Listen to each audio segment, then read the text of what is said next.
नागपूर जिल्ह्यातील काटोल तालुक्यात रविवारी सकाळी भीषण स्फोट होऊन 17 निष्पाप कामगारांचा दुर्दैवी मृत्यू झालाय, तर 18 जण गंभीर जखमी झाले आहेत.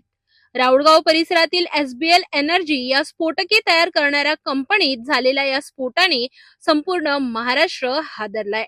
सविस्तर माहितीनुसार नागपूर जिल्ह्यातील काटोल तालुक्यातील राऊळगाव शिवार रविवारी सकाळी साधारणतः 7 वाजताच्या सुमारास एक जबरदस्त स्फोट होतो आणि क्षणार्धात संपूर्ण परिसर हादरून जातो.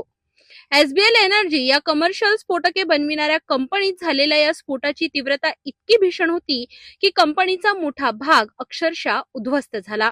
या दुर्घटनेत आतापर्यंत 17 कामगारांचा मृत्यू झाला असून 18 जण गंभीर जखमी झाले आहेत.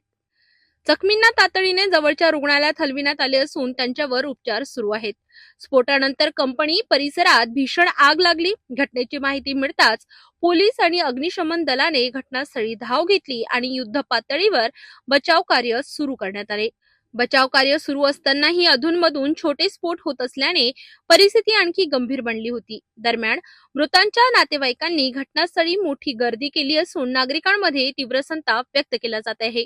काटोलचे आमदार चरणसिंग ठाकूर यांनी कंपनीवर गंभीर आरोप करत सुरक्षिततेसाठी मोठे दुर्लक्ष झाल्याचे म्हटले आहे. प्रशिक्षित कर्मचाऱ्यांऐवजी अपुऱ्या तयारीने कामगारांकडून काम करून घेतले जात असल्याचा आरोप त्यांनी केलाय. मुख्यमंत्री देवेंद्र फडणवीस यांनी या घटनेबद्दल तीव्र दुःख व्यक्त केले असून मृतांच्या वारसांना 5 लाख रुपयांची आर्थिक मदत जाहीर केली आहे. तसेच पंतप्रधान सहायता निधीतून 2 लाख रुपयांची मदत जाहीर करण्यात आली आहे. जखमींवर तातडीने उपचार करण्याचे आदेशही देण्यात आले आहेत. स्फोटाचे नेमके कारण अद्याप स्पष्ट झाले नसून तपास सुरू आहे.